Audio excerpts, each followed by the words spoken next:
Good morning, good afternoon, and good evening, ladies and gentlemen. NISSMAT today is honored to have with us a true veteran of the skies, a distinguished expert in aviation safety. Please welcome Air Vice Marshal Yajurvedi. The Air Vice Marshal brings decades of invaluable experience from the Indian Air Force, where he has commanded various squadrons and held pivotal roles.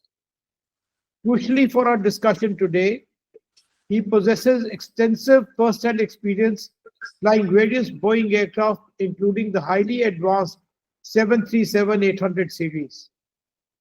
He was a principal director of flight safety and an A-grade qualified flying instructor. He has extremely good understanding of aerodynamics and pilot psychology under emergency conditions. Beyond his impressive flying career, Air Vice Marshal Yajurvedi is a respected figure in the field of safety and management, aligning perfectly with NISSMAT's core mission. His insights are not just theoretical, they are forged from practical experience at the highest levels of aviation operations. Today, he joins us as our subject matter expert to help us understand the complexity of this aviation incident. We will talk of the possible causes and the process of investigations that are likely to follow. Air Vice Marshal, thank you for being here today. But before we start, I'd request you all to please like, subscribe, share, and press the bell icon. It will help us to increase our reach and intimate to you as and when NISSMAT releases its additional podcasts. Air Vice Marshal Yajurvedi, just walk us through the incident, how it happened, and what, in your opinion, uh, actually happened on the ground. Over to you. Thank you very much, Pawan, and it's an honor to be a part of your talk. And firstly, my heartfelt and deepest condolences to those who died during the AI171 crash. It's a horrible one and very sudden, and it has left the state in as much of a shock as probably the Pahalgam incident happened. So right now, the only source of information which is reasonably authentic is the video of the aeroplane taking off from Ahmedabad airport, which is quite a long runway, which is about close to 11,500 feet. Is longer than the Santa Cruz runway 27, I would say. And then we have the video, I would like to say, is taken from behind. That means we do not have a side view of it to be able to understand at what point it lifted off the runway. So to make any assumptions thereon, I'll talk about it. So I'm just giving a reference to that. And then thirdly, we have made a call from the pilot. In some channels, they're reporting that he said little more than that, something about loss of thrust and no power and going down. But that is not authenticated, neither has it been given any official permission from anybody from that nature. Then the statement by the lone survivor of seat number 11A is what is another piece of available source from which we can make sense out of what is going on. Neither am I like to have any conspiracy theories put out here, nor do I want to speculate too much, but to get an understanding. I was motivated to give this podcast basically because there are lots of videos on the social media which are misinforming the public, and I would even go to the extent of saying disinformation campaign from some quarters. Just to give you an example, just now I read one audio clip. Looks like a Pakistani airline pilot who was trying to say that the pilot, the commander, was an ex-Air Force pilot, as well as the fact that he took off in a hurry and from an intersection, not using the full length of the runway, blah, blah, blah. I had to literally close it down. It was a clear case of disinformation. And earlier, there is one more report which is being circulated on the social media, mainly the WhatsApp, which says that the pilot's seat got unlocked and slipped back, and he pulled back on the stick, and there was the co-pilot was not able to resist it.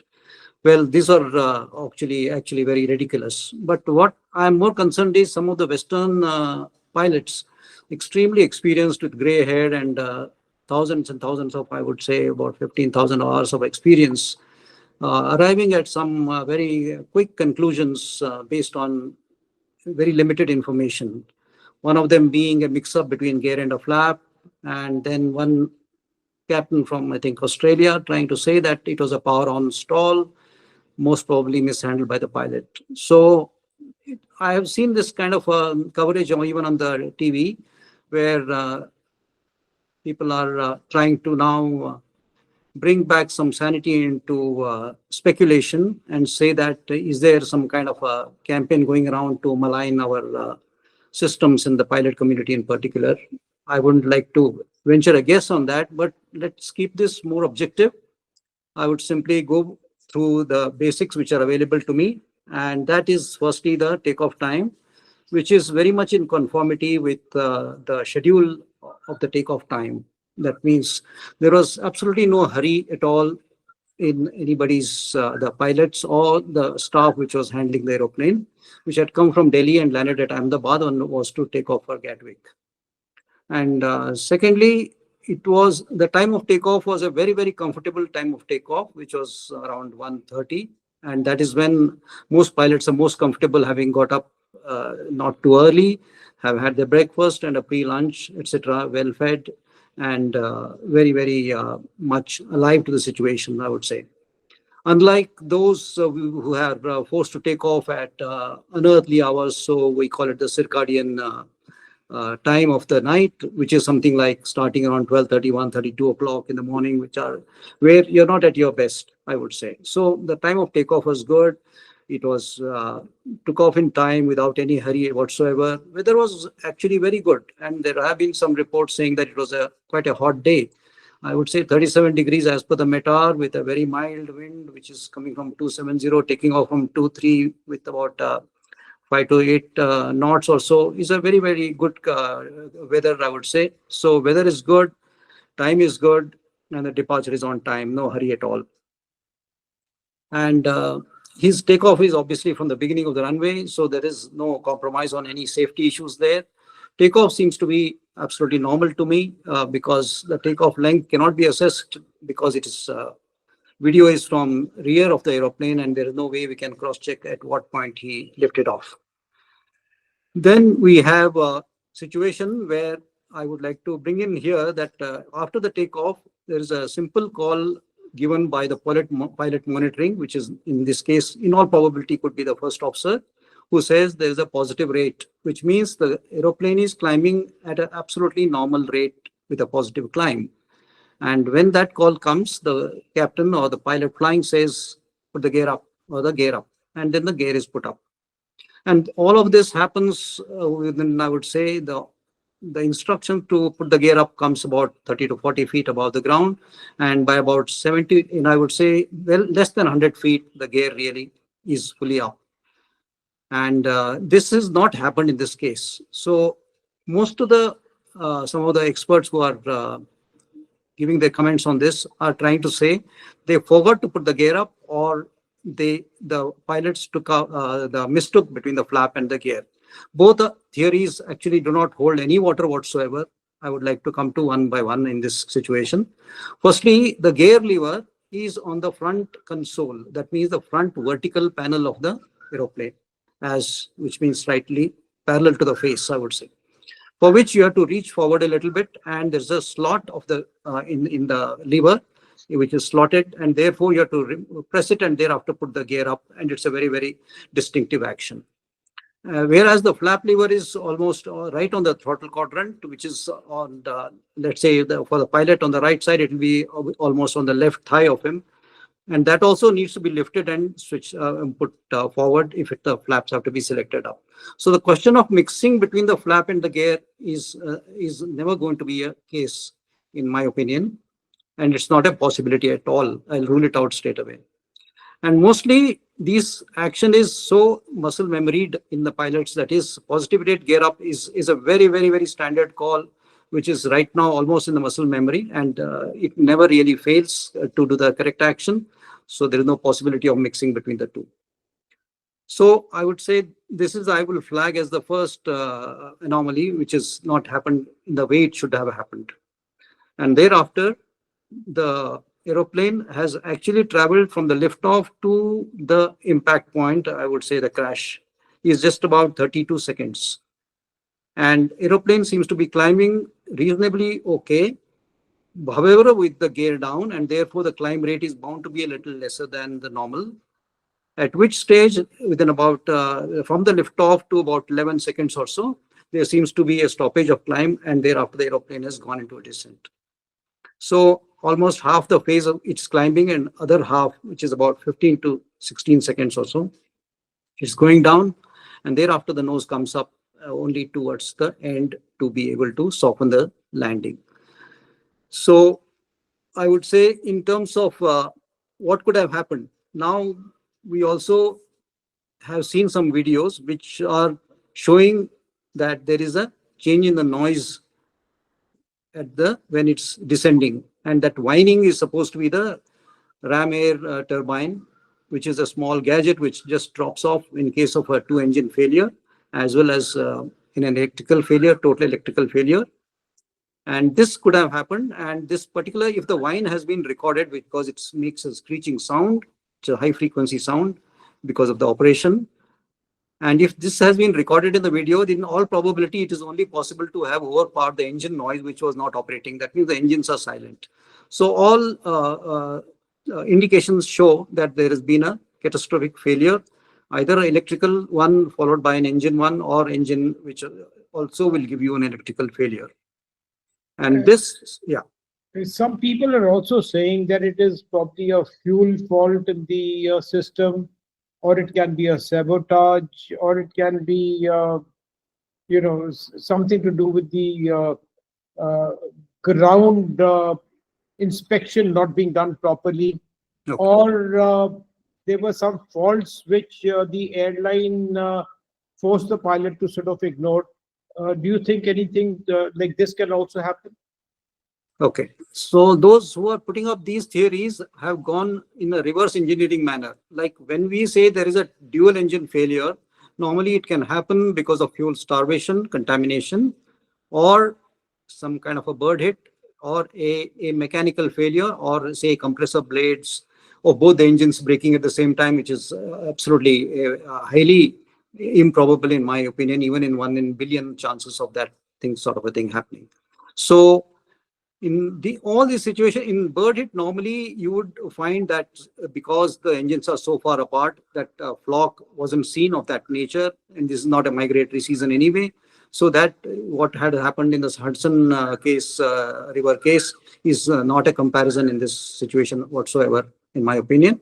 And also in most of the cases where I have seen the bird hits have occurred in many times in our Air Force career also, there is invariably some kind of a smoke or streak coming out from behind the engine because of the nature of the impact, as well as the subsequent burnt flesh, etc. Which, if it's going to be so impact being going to be so heavy that the engine will quit in such a situation. So it's unlikely to be either of them. And as far as the fuel starvation, like I'm coming to that point, now they have reverse engineering is to say that so and so cross feed valve is closed, etc., etc. All this is absolutely not a possibility, because there will be enough indication to the pilot to see the anomaly well in advance when he's doing the checks.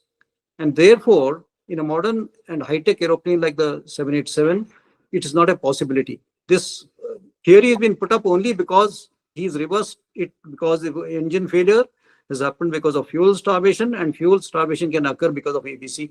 It's not a possibility. Yajurvedi, the one of the things that bothers us is what would be contained in the black box and in the recordings that will emerge.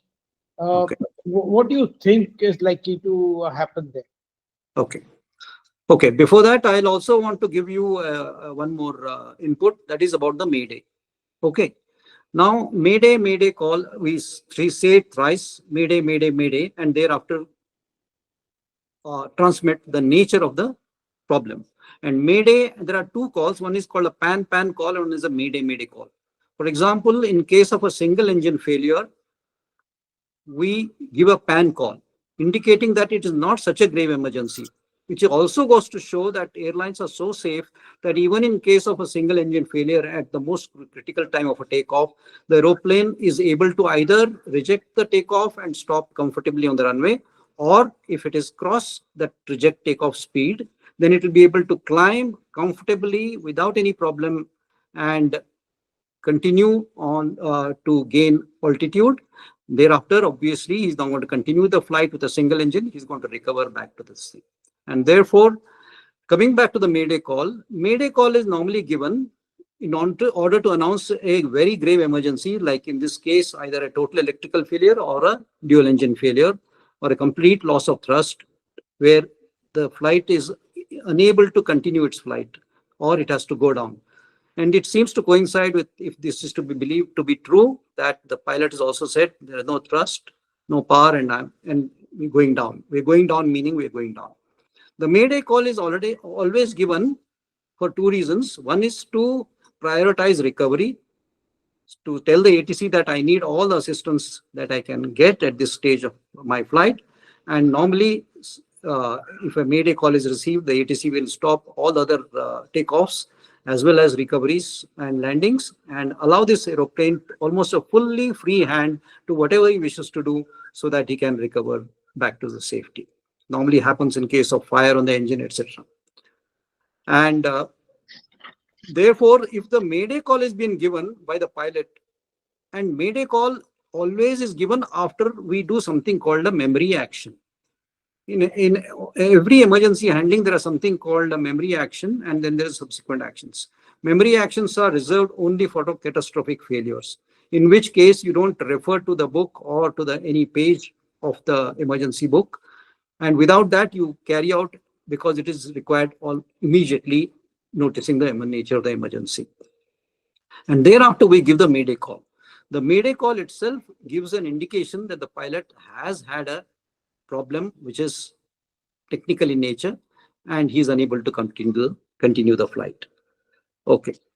Then Okay, a little bit, yeah. Okay, go ahead. sorry, yeah, well, Yeah. just carry on. After you finish, I'll ask another question. Okay. Also, I would like to bring in this new thing which has come up, which is called the, what is a ram air turbine. As the name suggests, it is runs because of the forward speed of the aeroplane. And the most important thing to remember is the RAT gets deployed either in case of a double engine failure, in the two engine failure, or electrical total electrical failure. And also it takes certain amount of time for it to come down.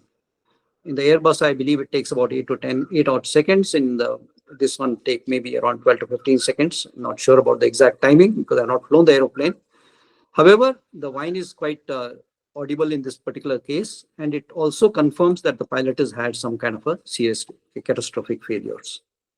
Yeah. Uh, Tell me something. You know, the two pilots who were there, one has had something like 8,200 hours of flying experience. The Yeah. co-pilot had something like 1,000, 1,100, about 1,100 or 1,200 hours of flying experience. Do you think the flying experience was adequate for these pilots to sort of be in charge of this aircraft? Yeah, absolutely. More than adequate. I would say it's in surplus in nature, because normally the first officers get released on an Airbus or on a Boeing also at the range of around 3 to 500 hours on the aeroplane. More importantly, the kind of checks they go through before they are released is amazing. Because I have had a transition from my Air Force flying to the airline flying, and I realized that the checks are extremely stringent and no chances are taken when they release the first officer for his duties. More importantly, the first officer is also can may have to act as a commander and the complete charge of the aeroplane in case of a incapacitation by the commander himself. And there have been cases where the captain or the commander has been incapacitated due to some reason, sometimes due to health reasons. Heart attacks have happened, and the first officers have been capable enough to recover the aeroplane without any problem whatsoever. So, if the first officer himself is of that capability, and I don't have to say anything more, for a person who is almost about to retire with bags of experience, I would say 8,500 hours is more than anybody can expect on an aeroplane like this.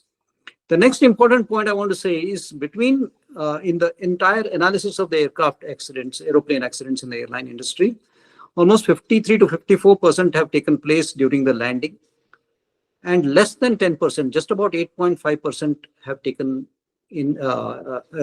place in the Take off. segment of the takeoff, which essentially says that the takeoff is actually a very, very safe phase of flying, I would say.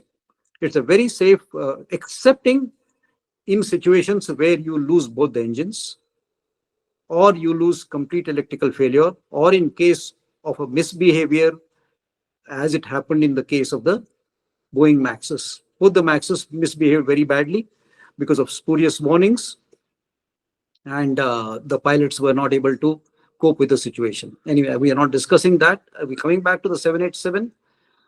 The takeoff is actually a very, very simple affair, and all takeoffs are invariably manual, unlike the landings, which can also be auto landed in case of poor visibility and some situations where it is safer to do an auto landing out of it. Uh, Marshal, I've seen two videos based on two whistleblowers who have based on whom inquiries have been initiated against the Boeing aircraft industry, saying that there are some snags in the construction part of the aircraft, and there are some hairline cracks in the fuselage or something, which the Boeing company refused to acknowledge. And one of the whistleblowers has died under mysterious circumstances during the course of the investigation. Okay. Do you Yeah, have any information on this? Yes, I am aware of this through the internet that in the late 90s, Boeing merged with McDonnell Douglas, and thereafter, a bit of cultural change occurred in the Boeing company, in which the test pilots as well as the engineers were kind of sidelined. But it is not authenticated by any official sources. what is available in the internet, and there is no validation by anyone. However, it is true that the Boeing company was coerced into admitting a lot of mistakes after the Max crashes, which obviously lowered their credibility considerably. And unfortunately, I want to bring in this aspect about when we cover as to what we should do about in our future, in our own airlines industry, or for that aviation industry. It's all about trust, and brand images are very extremely important. And if there are whistleblowers, I would say, on one hand, there is no smoke without fire. At the same time, there is no authenticity to, I can vouch for it.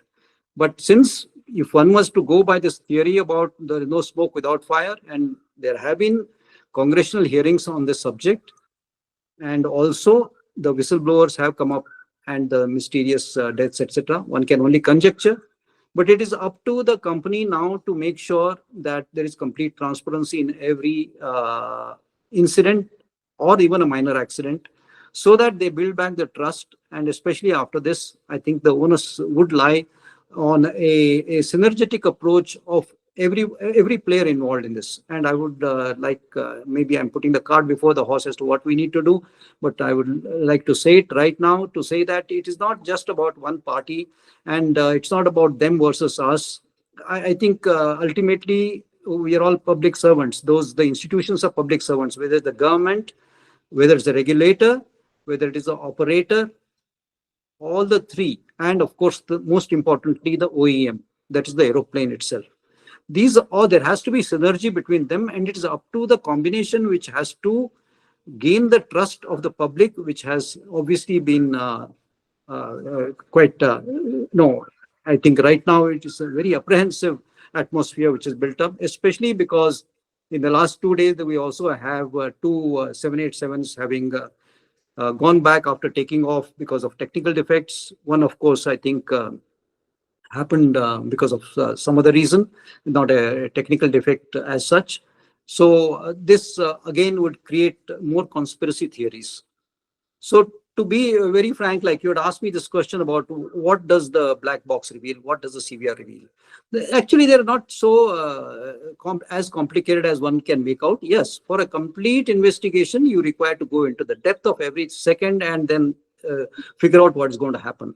But if there is no damage and we don't hear of any such report from any official as of now that the black box is okay and the CVR seems to be okay, in which case doesn't require more than 2 to 3 days to arrive at some kind of a preliminary understanding of what could have happened. At least to the extent that they should allay some apprehension as to which departments are not really, we are not looking at, whether it is right now everybody's talking about everything, like they're talking about the credibility of the 787 itself, the OEM, the congressional hearings from the West, the whistleblowers. Now they're talking about the regulator here, the government here, and then they talk about the company, and then they talk about the pilots.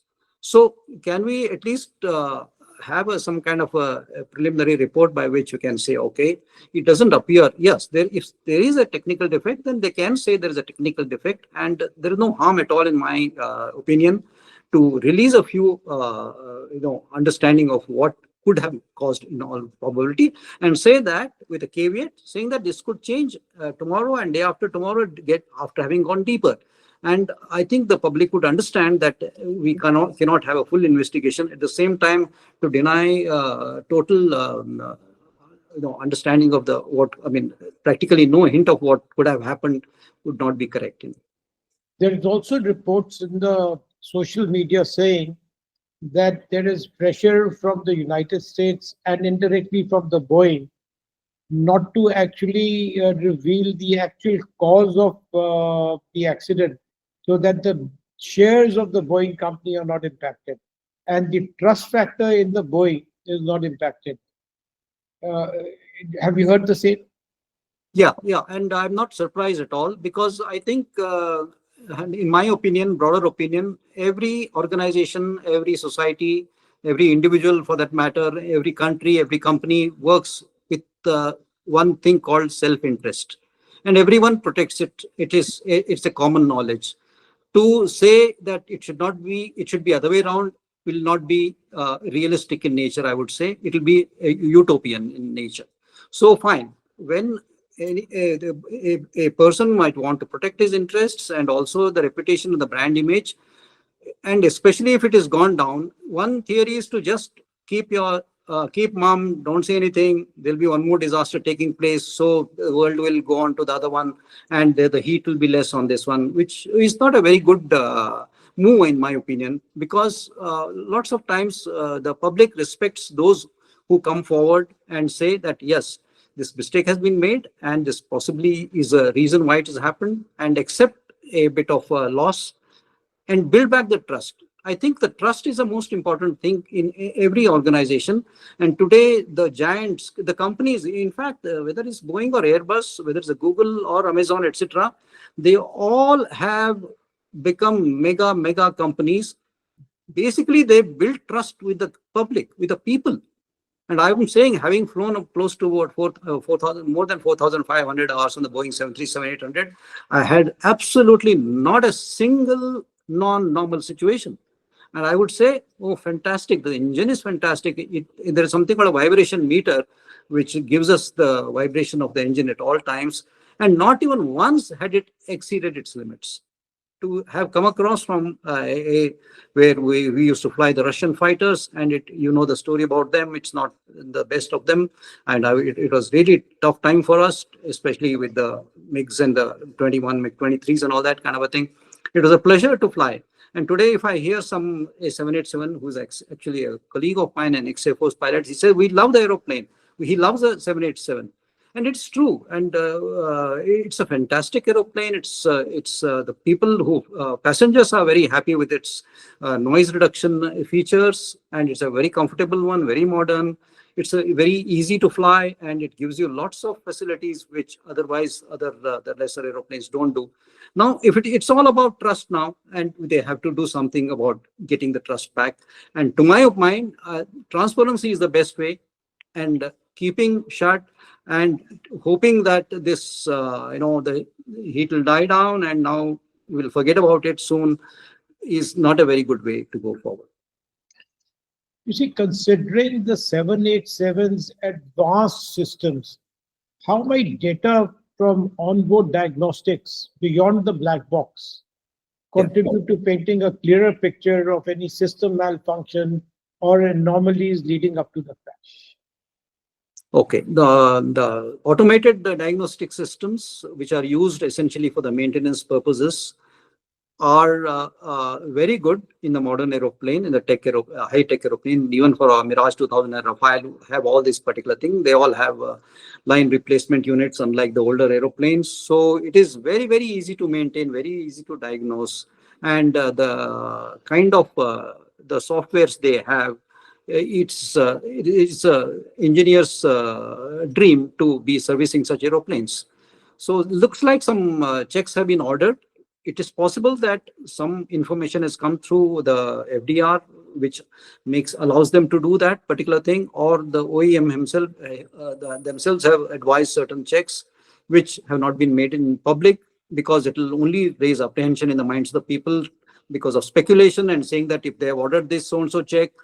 I would not say that when I say transparency should be managed well.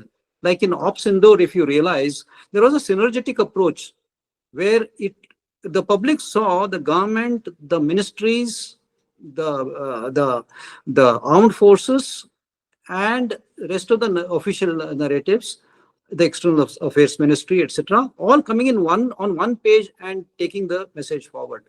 At the same time, they always gave information which was on a need to know basis, so that the entire narrative was controlled in a manner to give the information, at the same time not create sensation. So sensationalism is not the heart of transparency. It should not be going that way, in my opinion.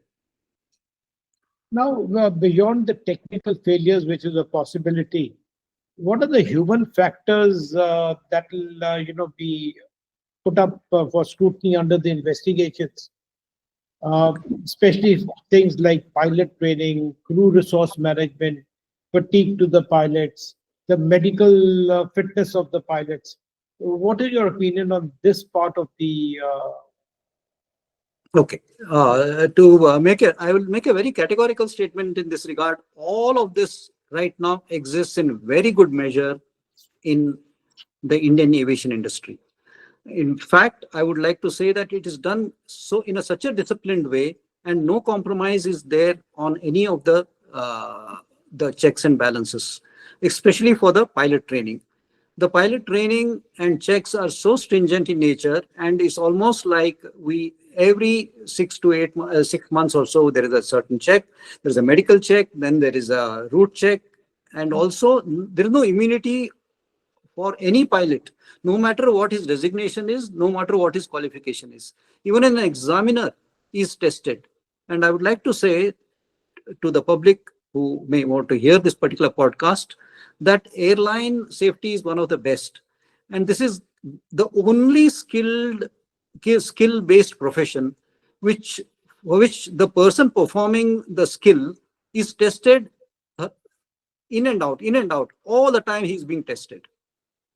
It may be a wrong analogy, but for example, today a surgeon in the medical profession, once he gets the permission to qualification to perform surgery, I don't think he's been tested, neither has been told to check out whether it will be ridiculous to say one famous cardiologist carrying out a open heart surgery or any other thing would be ever checked by an examiner to see whether he's doing the right thing or not. It's a skill-based profession, I would say. Surgery is is a psychomotor skill after all, and it doesn't happen. But in the aviation industry, these checks are very good. The CRM especially is very good, and the kind of like we always joke about that when we come out of a simulator, we always come out sweating because the kind of emergencies we are put through, it is mind-boggling, and we are almost sweating all the time to make the requirement and pass the test. So it's very stringent in nature, and it's all in good place. Now, just moving beyond the air crash, Okay. uh, what are the implications that this incident will have on the broader global aviation industry? Okay. If I think what And is the especially related to the Boeing aircrafts, because they are the ones under scrutiny right now. Yes, you're right. You're right. Absolutely right. So there will be some repercussions, especially if it's a technical defect, and in which case there will be questions asked as to how it could have happened at such a time. And these are all very unusual occurrences. And if they had happened at an altitude of say 10,000 feet and above, they wouldn't have mattered at all. The pilots would have probably recovered the aeroplane without any problem. But if it has happened at an awkward place like a takeoff path on the takeoff leg, then it is resulted in a catastrophe, and that is not something public is going to consider before they get apprehensive. They will not be able to say that, okay, fine, it's a 1 in a billion chance, it is just a coincidence, and therefore there will be some repercussions on that in terms of the brand. However, I would like to say that because of the nature of the travel, I would being the safest, and in any case, those who have to travel abroad have no choice but to travel by airlines. It is unlikely that they will even now. In fact, I was seeing the program today. I think it's true, and flight 171 has taken off today from Ahmedabad again to Gatwick, and I'm sure there are passengers on board. So it will have a certain effect on for a certain amount of time, but again, people will take it in their stride and will continue. There'll be no major uh, I would say repercussions, unless we go totally a different way, that it has been a sabotage, which I do not want to go that way right now, having no information at all of No, this. you see, specifically to Air India, especially I've been flying Air India, and a Okay. lot of our family flies Air India, and Mhm. because of patriotic reasons, we fly Air India, Yeah. uh, and nationalist reasons, we fly Air India. But when you step into an Air India flight, sometimes the ACs are not working, sometimes the in flight systems are not working. And when you see these kind of small malfunctions, it gives you the feeling that the larger crash that has occurred this time could be due to the smaller incidents, and probably the airline not taking cognizance of these, which has led to a major catastrophe. Absolutely, no doubt at all. Whether it is true technically or not, this perception is something which is very important to make sure it doesn't carry forward. And it is important for the operator to make sure these aspects are taken very, very seriously. And it is true that nobody would, there are people who would obviously say, technically speaking, just because an entertainment system doesn't work, that means the aeroplane is going to crash. Not at all. But it shows, like you rightly said, the attitude, the approach to this thing. And also, we always been saying as flyers that incidents are precursor to accidents. And before the incident comes the lackadaisical attitude. So it shows a certain attitude towards certain things. And if this is a pattern which has happened, and unless it's an aberration, I have no way of confirming that generally the ACs are down and the systems are No, down. that But is if true, it is, because I myself have traveled in an aircraft where the ACs have not been functioning, and it's been very hot and humid inside the aircraft. True. And my family keeps traveling. My children are overseas. They're traveling Air India back to India. Yeah. And one of the things that you start considering is whether to tell them to change flight or to. Yeah. I know. And the very funny part of all this is that an aberration can be perceived as a pattern. For example, when when I believe in about 1 year back, the east of Bangalore was flooded very badly, and I got questions asked because they said, "Are you safe or not?" I said, "No, nothing at all. I don't see any flooding at all in my place." So an aberration like this can become a perception, and nowadays people are putting up with the help of the social media. They complain easily and at the drop of a hat, but that may not be the pattern. However, it becomes a perception, and for every entertainment system which was not working, there will be all the rest will be working, which is also the truth. And ultimately, people do choose Air India, in my opinion, because of the comfort level they find in it. And I would simply say that our pilot training the top of the line. Our pilot training is superb, and where there's the ground training, the testing system, the refreshers, and the stringency at which I myself have gone through the mill. I would like to say that when I had to do my command training, not a single thing was left to doubt, and not a thing. I mean, I had to really sweat it out to be able to make the grade. It was not easy at all. No, the pilot training is one aspect, but the Yes. maintenance, the engineering side of the business is entirely Yeah. different, Yeah. because that is what derives, passenger comfort. And Yeah. if the passengers are not comfortable because the seats are not comfortable, or the seats are not reclining properly, Yeah. or the tray in front in which you keep your food Yeah. slanting to one side and the Correct. water keeps falling. So, these are the small Yes. issues Yes. which tend to sort of give you the feel that you need to be slightly more careful in attending to smaller details so that the major details are also catered to. One more Absolutely. question. Yeah, Now, and before you say that, I would like to say, because our engineers are also very good, I've had personal interaction with them. But like you rightly said, there is a dilemma here whether the after all, an airline is run through commercial, and there is a marketing, there is a people on top who will put certain pressures on the engineering as well as the pilot staff, and therefore the compromises can be made not otherwise by these people who work, although they are not responsible. They would very much like to say that if this is not working, we should get it right and only then take off. But sometimes there may be a compromise because it isn't really not affecting flight safety. But like you rightly said, the perception would be that there is a lackadaisical attitude, and that is really not good for the brand image. now, you see, given the extensive ground casualties that have occurred in Ahmedabad, Yeah, what are the lessons for urban planning around the airports and emergency response protocols yeah, that should be in place, in and around the airports? yeah, absolutely. And I really very much needed in Indian airspace. Unfortunately, we have got stuck having airports which are right in the thick of urban areas, and especially on the takeoff and the landing leg. Landing part essentially gets taken care of because there is an ILS sometimes, and therefore there is a certain amount of area required mandatorily to be cleared. However, the takeoff path often becomes a problem where there is a lot of habitation, and we should make an effort, a concerted effort at the highest level to clear up certain areas, even if it means evicting those people and relocating them.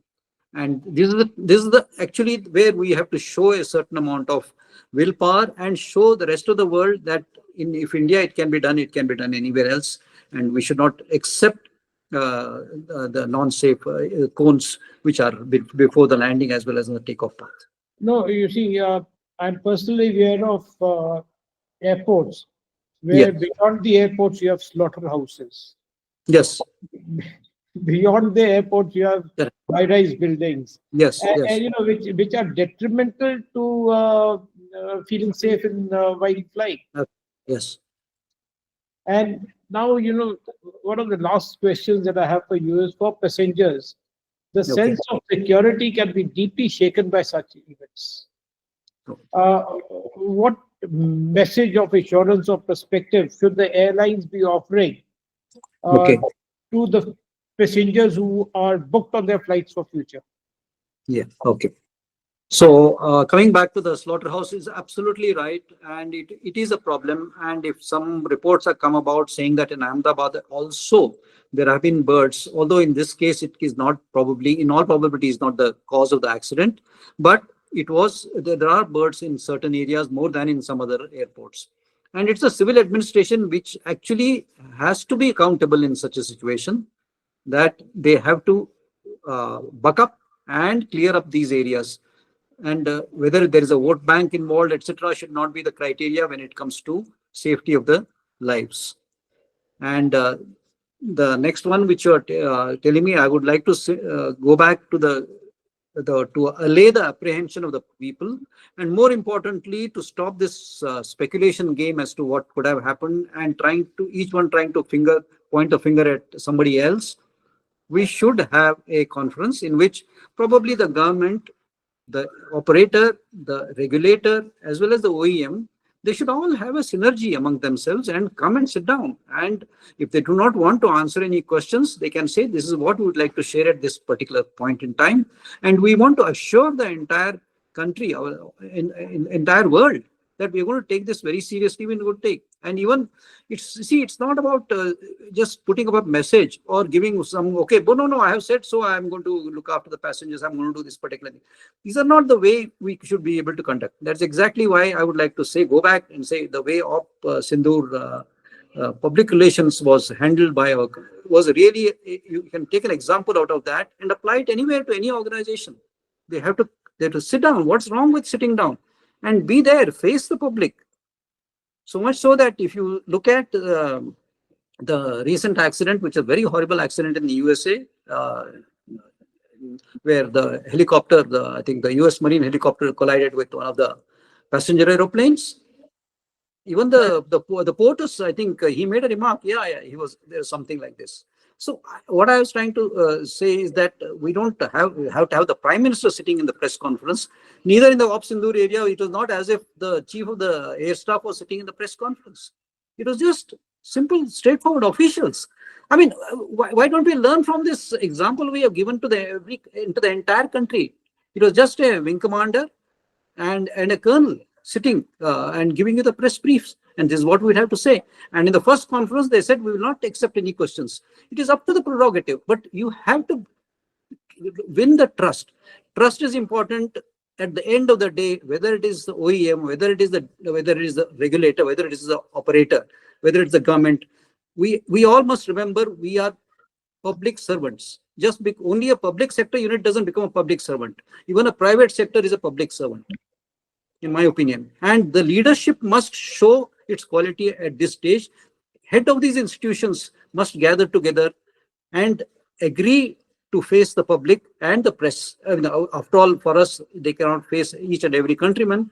Press is the face of the public, and they should be able to maybe certainly talk to them and give the information that is available to them to the extent possible without creating any sensation. That's Yeah. my, And this sort of brings us almost to the end of our podcast today. yeah. And I really thank you for a truly insightful and somber yet incredibly important discussion. Your profound expertise and candid perspective on the complexities of the aviation, especially concerning the recent Air India 171 tragedy, have been invaluable. Thank you for sharing your time and knowledge with us today. Thank you so much, Pawan. To our listeners, we Yeah. thank you for tuning into this crucial conversation. At NISSMAT, our mission is to advance understanding in security, safety, management, and applied technology. And discussions like these are vital to that commitment. We hope this podcast has offered a clearer understanding of the immense efforts going into the aviation safety and the rigorous processes that follow such incidents. We encourage you to visit NISSMAT's website for more resources and information on our ongoing initiatives. I would request you to please like, subscribe, and share the podcast with your friends. It helps NISBAT reach out to the people in more numbers. Thank you very much. And until next time, stay safe. And thank you very much, Air Marshal. Thank you. Thank you so much.